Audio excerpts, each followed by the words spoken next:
delusi atau halusinasi yang dimanfaatkan, yang direspon oleh alam bawah sadar kita. Alam bawah sadar kita merespon ketika kita merasa takut sendirian, kemudian berimajinasi tentang hal-hal yang sifatnya menakutkan, maka rasa takut itu dimanfaatkan oleh jin untuk diwujudkan sesuai apa yang kita takutkan. Nah, kenapa hal itu terjadi? Karena memang tugas mereka begitu. Seperti di dalam surat An-Nas kan dikatakan bahwa di situ ada ayat yuwaswisu fi sudurin nas, gitu kan, bahwa jin itu suka membisikkan keraguan-raguan ke dalam dada manusia. Nah, keraguan-raguan itulah yang kemudian membuahkan ketakutan, tidak percaya diri. Manusia itu makhluk yang sempurna, saudara, jangan salah. Sempurna manusia itu. Nah, tapi kadang manusia itu tidak paham letak kesempurnaannya di mana gitu, bukan di fisik. Tapi ketika manusia memahami kesempurnaannya secara hakiki, baik secara intelektualitas atau akal, atau misalnya secara batin. Nah, ketika manusia memahami kadarnya, maka akan terasa bahwa manusia itu memang makhluk yang paling sempurna di antara makhluk yang lain. Makanya manusia itu sempat dijadikan hal yang membuat kalangan bangsa jin iri, gitu kan.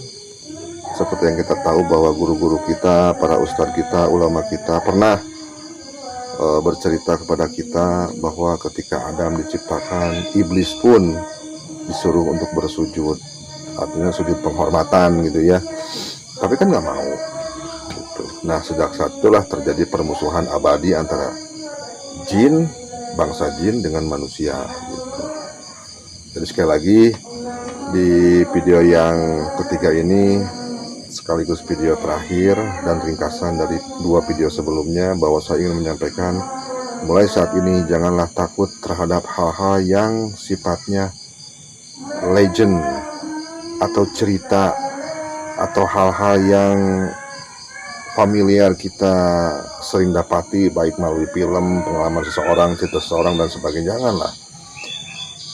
Ada hal yang jauh lebih penting daripada kita mementingkan mikirin mereka, begitu ya. Kita jangan euforia dengan pengalaman seseorang yang katanya pernah melihat jin, pernah melihat penampakan kunti dan sebagainya. Janganlah. Itu hanyalah, sekali lagi, itu hanyalah imajinasi, ilustrasi, khayalan, halusinasi, atau fata morgana. Hakikatnya itu adalah permainan visual dari bangsa jin yang merespon ketakutan kita. Tidak dipungkiri memang penampakan itu ada, walaupun secara fata morgana ya, ada penyebabnya gitu. Secara saintifik pun bisa dibuktikan bahwa yang namanya penampakan itu bisa ada. Ada yang sifatnya penampakan secara visual, ataupun ada yang penampakan sifatnya secara hanya suara-suara saja gitu. Kita ngopi ke lada, itu ngopi masuk rada paciuh nih kan. Bismillah.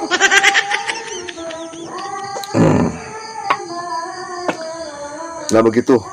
Jadi di dalam saintifik ada istilah resonanse. Resonanse itu artinya pengulangan dari sebuah kejadian, baik itu berupa suara ataupun berupa gambar. Alam ini berpotensi merekam segala aktivitas manusia, baik secara fisik ataupun secara getaran suara gitu. Maka jangan heran ketika ada orang yang katanya masuk ke dalam sebuah rumah tua yang sudah lama ditinggalkan oleh para penghuninya, tiba-tiba mendengar suara bisikan-bisikan, ada yang seperti mengobrol. Itu memang ada, saudara, ada. Dan bisa dijelaskan secara ilmiah bahwa suara-suara itu merupakan suara-suara masa lalu yang kembali terakses ketika suasananya mendukung. Nah, suasana mendukung itu diantaranya rasa takut kita terhadap suasana yang kita masukin itu, suasana baru yang kita masukin itu.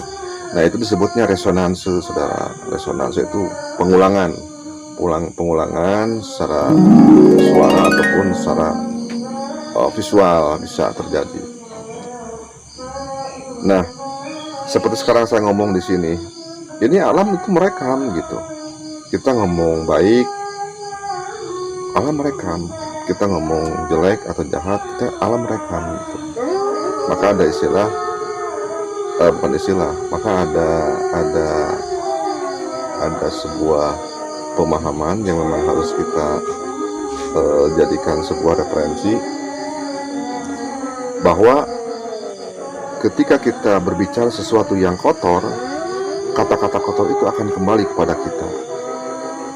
Karena alam ini merupakan sebuah pantulan. Jadi apa yang kita sampaikan, baik secara lisan, perbuatan, ataupun sikap, itu pada akhirnya akan kembali kepada kita. Coba aja kalau nggak percaya, kita ngomong kasar terhadap seseorang misalnya, maka omongan kasar itu suatu saat akan kembali kepada kita melalui orang lain. Nah, pada hakikatnya itu adalah suara kita yang dipantulkan dan kembali kepada kita. Nah, itu yang disebutnya resonansi juga gitu. Nah, jadi penampakan itu saya lebih cenderung memahaminya sebagai sebuah resonanse atau pengulangan atau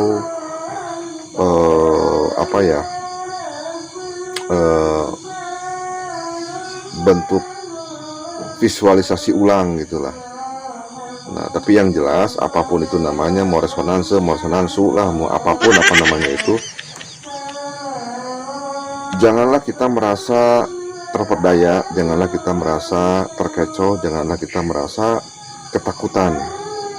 Karena akan sangat rugi sekali kalau kita takut terhadap hal-hal yang tidak penting. Ada hal yang jauh lebih penting yang harus kita takuti. Siapa? Tuhan atau Allah Subhanahu wa ta'ala. Nah, kalau kita takut terhadap hal selain Dia, maka secara tidak langsung kita telah syirik. Dan saudara tahu bahwa syirik itu adalah perbuatan yang tidak terampuni. Nah, ketika pemahaman itu terjadi, lantas kenapa kita masih memeliharanya? Alangkah lebih baiknya hal semacam itu dikurangi, dihindari, bahkan dihilangkan pada akhirnya.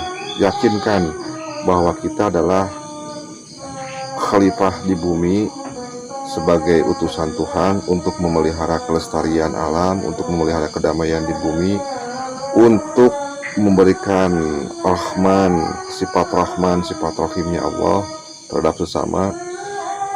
Maka alangkah bodohnya kita kalau masih misalnya ditakut-takuti oleh hal-hal yang tidak penting.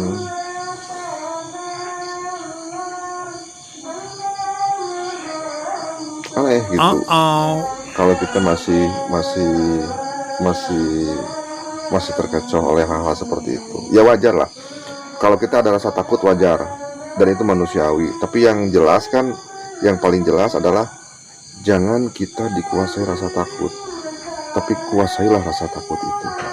Dan banyak metode untuk menghilangkan ataupun untuk menguasai rasa takut.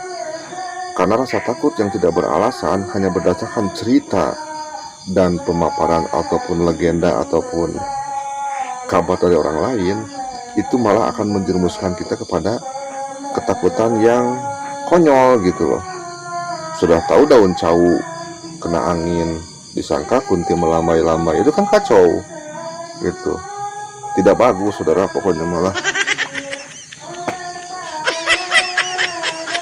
Ada yang bertanya, Gus, kenapa kalau memang itu halusinasi atau fata morgana, tapi banyak kesaksian orang yang bisa melihat alam gaib misalnya, ataupun alam dimensi lain misalnya. Itu mungkin saja terjadi, saudara, mungkin saja terjadi dengan beberapa faktor dan alasan. Misalnya gini, manusia itu kodratnya kan seperti kita normal, kita hanya bisa melihat sesuatu yang sifatnya wujud real gitu, dan panca indera kita dibatasi sesuai dengan fitrahnya. Tapi ketika ada orang yang mengaku bisa melihat alam lain, itu berarti dia secara tidak langsung eh, fungsi saraf dalam tubuhnya ada yang terputus, dan itu bisa dikatakan tidak normal gitu. Tidak normal dalam pandangan kita yang masih normal panca inderanya gitu. Tapi bukan berarti mereka jelek, enggak gitu. Nah, cuman masalah ketika dia mengatakan bahwa mengaku bisa melihat dimensi lain, itu kembali kepada kesadaran alam bawah sadar kita bahwa mungkin saja hal itu terjadi, tapi tidak bisa dijadikan bukti empirik. Karena apa? Karena yang mengalami dia sendiri, kita kan nggak mengalami. Nah, kalau kita tidak mengalami, lantas kenapa kita ikut-ikutan heboh gitu? Kecuali kalau kita mengalami. Dan kalaupun kita mengalami, anggaplah itu sebuah anugerah yang harus dikendalikan, bukan berarti menjadi sebuah penyesatan gitu.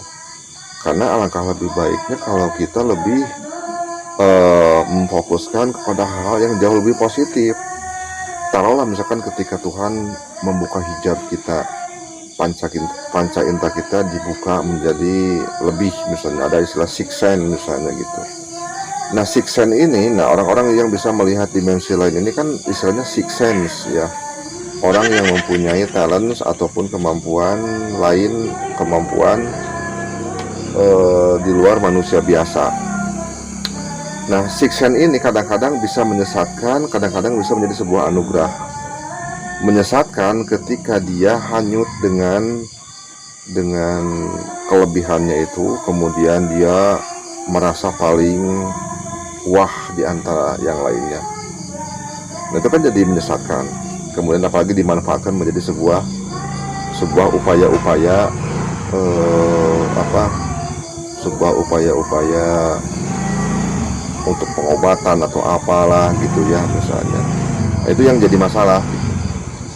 Tapi kalau seandainya sixth sense itu menjadi sebuah kemaslahatan dan kemanfaatan, kemudian menjadi satu kebaikan bagi orang lain, seperti para wali misalnya, yang telah mengalami dimensi lain, yang pernah masuk ke dimensi lain, tapi pada akhirnya mereka memberikan hikayat-hikayat ataupun wejangan-wejangan kepada kita misalnya gitu. Itu kan malah lebih bermanfaat gitu. Karena tujuan kita di sini kan, kita jangan